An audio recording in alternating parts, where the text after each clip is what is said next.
Hi, this is Taxis Chronicles, and my name's Simon Rushton. I'm your host. Today we've got a young guy in the car who's an entrepreneur. He's been selling trainers and sportswear since the age of 12. He's been doing it for the last 2 years. That's right? 2-3 years. 2-3 years, and we're just going to talk. We haven't got long on this one, so it's not going to be that long. Yeah. So over to you. So tell us, what made you realise there's a market in this business? Well, really, I started reselling like any other kind of 12, 13-year-old in London, buying Supreme and Yeezys when they were hot, flipping them for £20, £50 on top. And then I started to see more and more people kind of selling to celebrities and footballers and all of these guys who have a lot of money and a lot, they have money to spend on shoes and clothes. And I started getting into more designer luxury wear, as well as like Jordans, Yeezys and that sort of thing. And yeah, it's the same as what I was used to be doing reselling, but just on a much bigger scale. Okay, that's good. So is it profitable enough to be able to pay your own rent if you was living at home? Well, a lot of people do it for a living, but I'm always trying to expand, and people do it for a living. So I guess you could. Okay. So how many items do you say you sell a week? Oh, well, when I started, I was selling like probably one item per week, and now I'm selling a lot more, like multiple items per day. How is it? So that's like, what, 5 a day or something like that? It really depends on the day, to be honest. If there's been a hot drop, it could be 10 plus items, but if it's a quiet day, it could be a lot less. And on average, that's about 50 quid a head, so 50 times 10, do the maths. That's not bad. It's not bad at all. Maybe I should leave the Hoover and come and join you. Come and join you. Okay.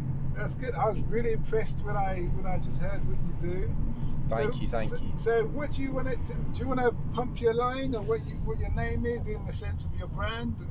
Well, my name is Plug Leon. I have Instagram, which is @plug_Leon, and yeah, that's where I kind of base everything from, and kind of where I connect my new clients, and then I move my clients from there onto WhatsApp, which is where I deal with my more VIP clients who I've been, dealing with for a while now.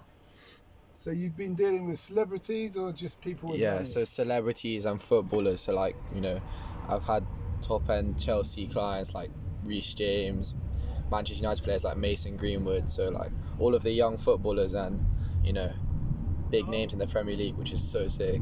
Oh, that makes sense, because young people like to be trendy and like the latest trainers. Exactly. So, and they've got the money, so why not there spend? Yeah. Exactly. All of these footballers are on ridiculous amounts of money a week, so they have money to spend. And I saw a market there because I saw other people doing it, but not on the right scale, not providing the correct service. And I just thought, well, if I can do it as well, or if not better than them, there's a massive gap in the market for me. When you say not doing it, providing the right service, can you expand on that? Well, I mean, a lot of people resell, a lot of people, kind of do what I do, but it's really all about, a client could message you at 5 p.m. in the evening and say, I need these pairs of shoes, this t-shirt for tonight. And if you can't get it tonight, it's going to be a bad word going to be spread about you. They're going to say, oh yeah, Plug Leon, he can't get the stuff as quickly as I would like them, or he can't do this, he can't do that. So really, for me, it's all about making sure that you provide the right service and a good price, because certain people are trying to rip other people off, especially those with a lot of money. So yeah, I'm just trying to kind of. Okay, so what you're saying is you're legit. Exactly. And it's a 24-hour business for you. Exactly, it's authentic. Everything that a lot of that's another big problem with shoes and sneakers and that designer clothing and stuff, is that there's a lot of fakes out there. So at least when they shop with me, they have the confidence that everything they're buying is real and authentic. Okay, so do you have to have the stuff in stock, or do you have a supply and you just say, whether it's whatever in the world, I need this within the next 24 hours? Yeah, it's more obviously I hold some inventory when certain things are limited and I know that they will sell, but it's more really I know what I can get, I know how I can get it, because I have multiple suppliers across the world and in London. hundreds. So I know that I can get anything I need, anything the client wants, and then I just need to fulfill their needs as soon as possible, really. And your wholesalers know that they have to be ready to give you an item. They're always ready. They always have exactly what I need. I have specific people for specific things. So it could be one guy that supplies, rare, limited, like Gucci clothing, or one guy that supplies Jordan 1s. Like, it really depends. And then they all know that I'm going to buy a certain amount of stuff. And yeah, that's how you build connections, because everyone wants to eat. Yeah, so you pay a premium rate because they know that you're getting it at their service is open any time, but you're being able to get it to this footballer or whoever. So it's like you're connecting the dots, really. Yeah, you're connecting the dot, but also it's like, would you say it's like a personal shopper where exactly exactly what it's called, personal shopping. Oh, is it? Yeah. Okay. So that a lot of people are, they have busy lives, they have busy lifestyles. They could be training one day, have a match the next, or they could just couldn't find what they need anywhere, and kind of I'm the guy who sources the rare items that they need and then gets them to them as soon as possible and as quickly as possible. Does sizing become an issue? Because like me, I've got long legs and big feet and they're flat, so I always like to try on clothes before. Well, yeah, a lot of my clients know, kind of, when they come to me, they say I need like a size 8 UK or a size 12 UK. It depends what it is. But from time to time, there is issues when a client asks for something and he might say, I'm normally a medium or I'm normally large, but I don't know how this fits. Certain things fit a bit oversized. But as you get into the business and as you sell more and more items and kind of more and more of the same thing, you get to know how certain things fit. Like, you might know that a hoodie fits slightly more oversized, so if he's a medium, you give him a small, and then you kind of just work from there. But there have been issues in the past where he's had to return an item and then swap it for like a medium for a small or a large for an extra large. Okay. That happens. Okay. And have you got to a point where you can just look at someone and you say, no, I think you should be wearing this, or you should be at this size? You could just snap. Well, I enjoy like styling as kind of a big part of the job, because obviously my main job is to get the stuff and to give the stuff to the client, and sometimes they have stylists and people that kind of put outfits together for them, but they might say, oh, I need these shoes, I like these shoes, I want to get them for tonight, but I also want an outfit because I'm going out. Mm-hmm. And then I help them. I'm like, okay, I think that these jeans will go nice with these shoes, stuff like that. Because looking at you as you was walking down the street, I saw that your outfit was everything's coordinated. Oh, thank you. Yeah, I try.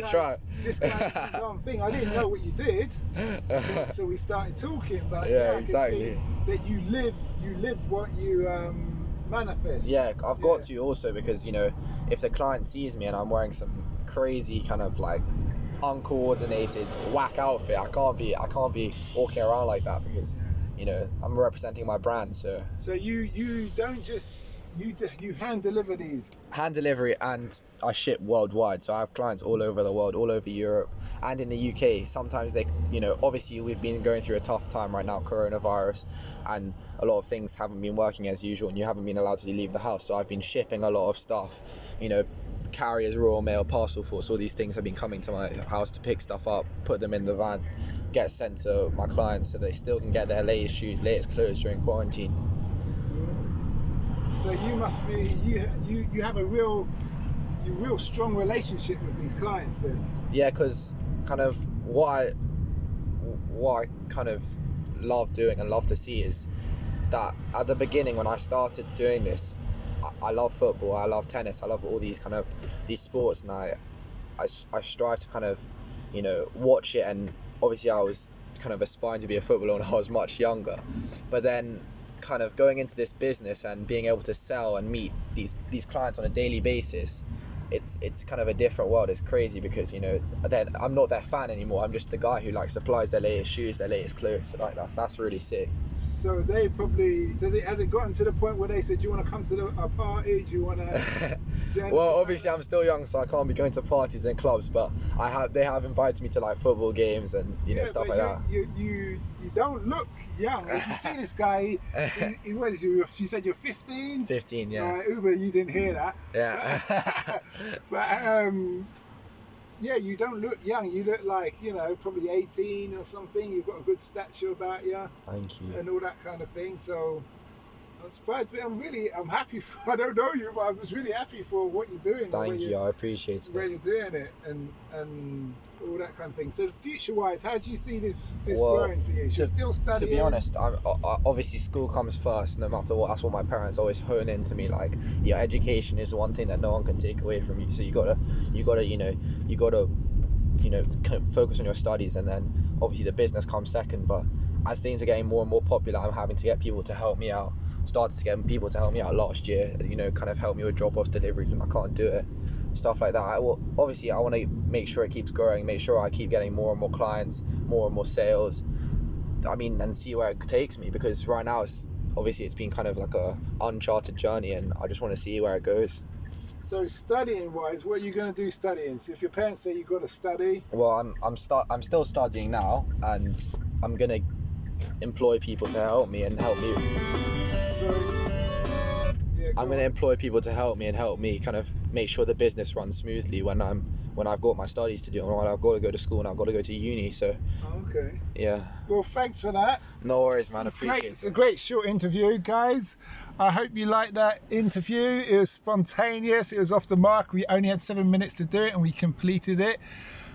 Feel free to like, share and subscribe. Don't forget our sister podcast called Africa Investing Stories, about real investors from around the world sharing their experience of investing in Africa, the good, the bad and the ugly. Have a nice day and stay safe.